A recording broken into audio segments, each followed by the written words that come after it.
नमस्कार. The deep डाईव्हमध्ये आपलं पुन्हा एकदा स्वागत आहे. आजचा आपला विषय आहे दत्त जयंती आणि यासाठी आपण आधार घेतला आहे विद्यावाचस्पती विद्यानंद यांच्या काही लेखनाचा. खरं सांगायचं तर दत्त जयंती म्हटलं की आपल्या डोळ्यासमोर पूजा, आरती, उपवास हे सगळं येतं. पण या सगळ्याच्या मागे खूप खोल विचार आहे. आपण आज या विधींचं हार्डवेअर मागचं सॉफ्टवेअर समजून घेण्याचा प्रयत्न करणार आहोत. म्हणजे हा फक्त एक धार्मिक विधी नाही, तर स्वतःच्या आयुष्याकडे बघण्याचा एक दृष्टिकोन कसा आहे हे शोधणं ही आजची आपली मोहीम आहे. खूप छान सुरुवात आहे ही. आणि सॉफ्टवेअर हा शब्द तुम्ही अगदी योग्य वापरलात. कारण दत्त जयंती हा एक दिवसाचा सण नाहीये, तो एका नव्या आध्यात्मिक वर्षाचा संकल्प दिवस आहे असं म्हणायला काहीच हरकत नाही. म्हणजे या दिवशी आपण जे काही करतो ना, ते पुढचे 364 दिवस कसे जगायचे याचं एक ब्लूप्रिंट तयार करतं. बरोबर, ब्लूप्रिंट. चला तर मग याच ब्लूप्रिंटच्या पहिल्या भागापासून सुरुवात करूया. तुमच्या लेखनात दिवसाच्या सुरुवातीवर म्हणजे विशेषतः ब्रह्ममुहूर्तावर खूप भर दिला आहे. असं म्हटलंय की ओम श्री दत्ताय नमः किंवा दत्तगुरु दिगंबरा या मंत्रांचा जप करावा आणि दत्ताच्या त्रिमूर्ती स्वरूपावर ध्यान करावं. पण एक व्यावहारिक प्रश्न आहे. आजच्या धावपळीच्या जीवनात पहाटे इतक्या लवकर उठणं अनेकांसाठी खूप अवघड असतं. मग याच वेळेचं इतकं महत्त्व का? प्रश्न खूप महत्वाचा आहे. यामागे केवळ धार्मिक नाही तर एक मानसिक आणि वैज्ञानिक कारणही आहे. ब्रह्ममुहूर्त म्हणजे काय, तर सूर्योदयाच्या साधारण 1.5 तास आधीची वेळ. यावेळी जगाची धावपळ अजून सुरू झालेली नसते. गाड्यांचा आवाज नाही, मोबाईलवर नोटिफिकेशन्स नाहीत. अगदी निसर्ग शांत असतो आणि आपलं मनही सर्वात जास्त ताजं आणि ग्रहणशील असतं. या शांततेत जेव्हा आपण ध्यान किंवा जप करतो तेव्हा तो थेट आपल्या अंतर्मनावर परिणाम करतो. म्हणजे बघा, जसं ताज्या मातीत बी लवकर रुजतं, तसंच यावेळी केलेला संकल्प किंवा प्रार्थना मनात खोलवर रुजते. दिवसाची सुरुवातच एका शांत आणि सकारात्मक ऊर्जेने होते. म्हणजे ही एक प्रकारे स्वतःसाठी काढलेली क्वायट टाईम आहे जी आपल्याला दिवसाच्या गोंधळासाठी तयार करते. ही कल्पना तर खूपच छान आहे. बरं, या मानसिक तयारीनंतर येतो पूजेचा भाग. दत्तप्रभूंना गुरु तत्वाचं मूर्तिमंत प्रतीक असं म्हटलं जातं. मला हा गुरु तत्व शब्द जरा उलगडून सांगाल का? म्हणजे गुरु म्हणजे शिक्षक हे तर आपल्याला माहीत आहे, पण गुरुतत्व म्हणजे नेमकं काय? उत्तम प्रश्न.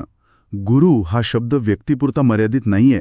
गुरुतत्व ही एक वैश्विक शक्ती आहे जी आपल्याला अज्ञानाकडून ज्ञानाकडे नेते. आणि दत्तप्रभू या तत्वाचं प्रतीक आहेत. कारण त्यांनी स्वतःला एका गुरुपुरता मर्यादित ठेवलं नाही. त्यांनी 24 गुरु केले. पृथ्वी, पाणी, अग्नी, मधमाशी, अगदी कोळीसुद्धा. या प्रत्येकाकडून ते काहीतरी शिकले. 1 मिनिट, हे खूपच रंजक आहे. म्हणजे दत्तप्रभू हे स्वतः एक नित्य विद्यार्थी होते. गुरु होण्याआधी एक उत्तम शिष्य कसं असावं हे त्यांनी दाखवून दिलं. अगदी बरोबर. हाच यामागचा खरा संदेश आहे. जेव्हा आपण दत्तप्रतिमेवर पंचामृताने अभिषेक करतो किंवा फुलं वाहतो तेव्हा आपण केवळ एका मूर्तीची पूजा करत नसतो. आपण त्या सतत शिकण्याच्या वृत्तीला, त्या गुरुतत्वाला वंदन करत असतो. या विधींमागची भावना ही आहे की माझ्या सभोवतालच्या प्रत्येक गोष्टीतून मला काहीतरी शिकायला मिळो. ही भावना नसेल तर पूजा फक्त एक यांत्रिक क्रिया बनते. म्हणजे पूजेचं खरं फळ हे त्या मागच्या भावनेत आहे. आणि इथेच मला वाटतं ज्ञानाचं महत्त्व येतं. कारण योग्य भावना निर्माण होण्यासाठी त्या देवतेचं किंवा तत्वाचं स्वरूप आपल्याला माहीत असायला हवं, नाही का? लेखनात दत्तविजय, गीता आणि विशेषतः श्री गुरुचरित्र यांसारख्या ग्रंथांच्या पठणावर भर दिला आहे. या ग्रंथामध्ये असं काय विशेष आहे? हे ग्रंथ म्हणजे केवळ कथासंग्रह नाहीत. ते एक प्रकारे केस स्टडीज आहेत असं म्हणूया.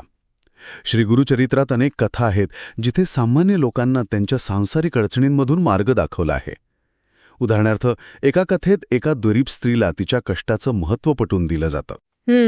तर दुसऱ्या कथेत एका अहंकारी विद्वानाचा अहंकार दूर केला जातो. या कथा वाचताना आपल्याला केवळ दत्तगुरूंच्या लीला समजत नाहीत, तर आपल्या स्वतःच्या आयुष्यातील समस्यांवर मात करण्याची प्रेरणा आणि दृष्टी मिळते. अच्छा, म्हणजे हे ग्रंथ आपल्याला केवळ काय करावं हे सांगत नाहीत, तर कसं जगावं हे प्रत्यक्ष उदाहरणांमधून शिकवतात. It's like a spiritual guide with real life examples. Precisely. हे ग्रंथ आपल्याला भक्तीसोबत विवेक देतात. आणि हीच विवेकबुद्धी आपल्याला साधनेच्या पुढच्या आणि माझ्या मते सर्वात आव्हानात्मक टप्प्याकडे घेऊन जाते. आणि तो टप्पा म्हणजे वैयक्तिक शिस्त आणि सामाजिक सेवा. खरं सांगायचं तर पूजा, ध्यान, वाचन हे सगळे एका मर्यादेपर्यंत सोपं वाटतं.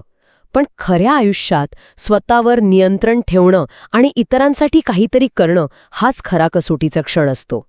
उपवासाचा उल्लेख आहे, पण त्याचा अर्थ फक्त उपाशी राहणं आहे का? नाही, अजिबात नाही. दत्त संप्रदायात उपवासाचा अर्थ खूप व्यापक आहे. उपवास म्हणजे ईश्वराच्या जवळ वास करणे. केवळ अन्न सोडल्याने आपण देवाच्या जवळ जात नाही. खरा उपवास आहे तो आपल्या इंद्रियांना आवर घालण्याचा. लेखनात म्हटल्याप्रमाणे सात्विक आहार घ्या. याचा अर्थ असा की जेवण असं असावं ज्यामुळे मनात तामसिक किंवा राजसिक विचार येणार नाहीत. पण त्याहून महत्वाचा उपवास आहे तो म्हणजे आपल्या विचारांचा. विचारांचा उपवास. हे तर खूपच खोल आहे. म्हणजे काय करायचंय नेमकं? म्हणजे दिवसभर राग, मत्सर, लोभ, निंदा यांसारख्या नकारात्मक विचारांना मनात येऊ न देण्याचा संकल्प करणं. तुम्ही नामस्मरण करत आहात आणि मनात दुसऱ्याबद्दल वाईट विचार सुरू आहेत तर त्या नामस्मरणाला काहीच अर्थ राहत नाही. ही एक प्रकारची मेंटल डिटॉक्स प्रक्रिया आहे. ही वैयक्तिक शिस्त जेव्हा साधते तेव्हाच माणूस खऱ्या अर्थाने सेवेसाठी पात्र ठरतो. आणि इथेच सेवेचा मुद्दा येतो, जो मला वाटतं दत्त जयंतीच्या सॉफ्टवेअरचा कोर कोड आहे. गरजू व्यक्तींना अन्नदान, वस्त्रदान, वृद्धाश्रमात सेवा इतकंच नाही तर पर्यावरण रक्षण या सगळ्याला पूजेइतकं महत्त्व दिलं आहे. हे एक प्रकारे क्रांतिकारी आहे. म्हणजे तुम्ही म्हणताय की मंदिरात जाऊन अभिषेक करण्याइतकंच पुण्य एखाद्या समुद्रकिनाऱ्याच्या स्वच्छता मोहिमेत भाग घेण्यात आहे. अगदी, किंबहुना काही वेळा त्याहून अधिकच. कारण दत्ततत्व हे केवळ मंदिरात किंवा मूर्तीत नाही तर ते प्रत्येक जीवमात्रात आहे. जेव्हा तुम्ही एखाद्या गरजू व्यक्तीची किंवा मुख्या प्राण्याची सेवा करता तेव्हा तुम्ही थेट त्या ईश्वरी तत्वाचीच पूजा करत असता. दुसऱ्याच्या डोळ्यांतला आनंद पाहणं हीच खरी आरती आहे. दत्त संप्रदायाने पूजेची व्याख्या देव्हाऱ्यातून काढून थेट समाजात आणून ठेवली आहे. तुमचं कर्म हीच तुमची पूजा बनते. Wow, this reframes the entire concept of worship. It makes it active, not passive. It's not something you do for an hour in the morning. It's something you live 24/7. आतापर्यंत आपण वैयक्तिक साधनेबद्दल बोललो, पण जयंती साजरी करण्याचे काही सामुदायिक आणि कौटुंबिक पैलूही आहेत. जसे की नरसोबाची वाडी, गाणगापूर, अक्कलकोट यांसारख्या दत्तक्षेत्रांना भेट देण्याचं महत्त्व सांगितलं आहे. या ठिकाणांमध्ये असं काय विशेष असतं? या तीर्थक्षेत्रांना जागृत स्थानं म्हटलं जातं. यामागे व्हायब्रेशनल किंवा ऊर्जेचं शास्त्र आहे. या ठिकाणी अनेक सिद्धयोगी आणि हजारो भक्तांनी वर्षानुवर्षे साधना केलेली असते. त्यांच्या साधनेमुळे, त्यांच्या प्रार्थनेमुळे तिथल्या वातावरणात एक विशिष्ट प्रकारची सकारात्मक ऊर्जा साठलेली असते. त्यामुळे तिथे गेल्यावर आपलं चंचल मनही सहज एकाग्र होतं. जसं मोबाईलला नेटवर्क चांगलं मिळत नाही तेव्हा आपण टावरच्या जवळ जातो. अगदी तसंच मनाला साधनेसाठी योग्य नेटवर्क मिळावं म्हणून या तीर्थक्षेत्रांना भेट देण्याला महत्त्व आहे. खूपच छान उदाहरण आहे हे. आणि मलाही खूप आवडलं की जे लोक ह्या ठिकाणी जाऊ शकत नाहीत त्यांच्यासाठी सुद्धा एक मार्ग सांगितला आहे. घरात संध्याकाळी आरती करणं आणि दिवे लावणं. घरात तुपाचा किंवा तेलाचा दिवा लावून शांततेचं वातावरण निर्माण करण्याची कल्पना, यातही काहीतरी सखोल अर्थ दडलेला असेलच. नक्कीच. दिवा हा केवळ प्रकाशाचं प्रतीक नाही, तो आपल्या आतल्या अज्ञानाचा अंधार दूर करून ज्ञानाचा प्रकाश पसरवण्याचा प्रतीक आहे. आणि जेव्हा संपूर्ण कुटुंब एकत्र येऊन आरती करतं तेव्हा त्या घराच्या भिंती केवळ विटा सिमेंटच्या राहत नाहीत, तर त्या एका मंदिरात रूपांतरित होतात. त्या सामूहिक प्रार्थनेतून एक सकारात्मक ऊर्जा निर्माण होते. हे केवळ एक धार्मिक कृत्य न राहता कौटुंबिक एकतेचा आणि प्रेमाचा एक सुंदर सोहळा बनतो. खरं. आता आपण या चर्चेच्या शेवटच्या आणि माझ्या मते सर्वात महत्त्वाच्या भागाकडे आलो आहोत. दिवसभरातील सर्व विधी, सेवा, पठण हे सगळं केल्यानंतर रात्री झोपण्यापूर्वी स्वतःमध्ये डोकावून पाहणं म्हणजे आत्मचिंतन. खरं सांगायचं तर दिवसभराच्या धावपळीनंतर शांत बसून विचार करणं हे ध्यानधारणेपेक्षाही कठीण वाटतं कधीकधी. पण त्याशिवाय जयंती साजरी करणं अपूर्ण आहे. हे आत्मचिंतन म्हणजे एक प्रकारचा स्पिरिच्युअल ऑडिट आहे. दिवसभर आपण जे काही केलं ते कोणत्या भावनेने केलं, ते फक्त परंपरेचा भाग म्हणून केलं की त्यात खरंच मन गुंतलं होतं, हे तपासण्याची ही वेळ आहे. त्यासाठी लेखनात काही प्रश्नही दिले आहेत जे खूप विचार करायला लावणारे आहेत. पहिला प्रश्न, मी आज कोणत्या भावनेने पूजा केली? दुसरा, जो थेट आरसा दाखवणारा आहे, गुरूंनी दाखवलेला मार्ग मी माझ्या जीवनात कितपत अवलंबतो?